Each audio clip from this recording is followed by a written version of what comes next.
पैसे वाले लोग अगर जालिम भी हो तो फिर भी उनके साथ रहना फायदेमंद होता है। सही कहा ना? क्या होगा ज्यादा से ज्यादा? जमरूद को तकलीफ होगी, वो है ना कुर्बान होने के लिए। खुदा के लिए मेरी बात सुनो बेटी, देखो ये घर अब हमारा है, तुम ऐसे नहीं जाओ यहाँ से। ठीक है, फिर आप लोग यही रहे, लेकिन अब मुझे अकेला छोड़ दें। ज़मरुद! यानी तुमने कहा था हमें ताज़ा हवा की ज़रूरत है। मुझे नहीं लगता था हम ऐसी जगह आएंगे। अगर पता होता तो कम से कम कुछ मुनासिब सा पहन लेती।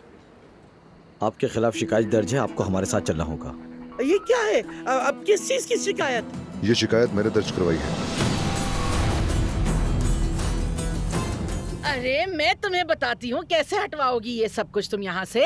ये वो परिंदा है जो अपनी राख से दोबारा जन्म लेता है, अनका कहलाता है, समझी? ये अदनान मेरे दामाद यानी ज़मरुद के शौहर ने मेरी बेटी के लिए पेंट करवाया है।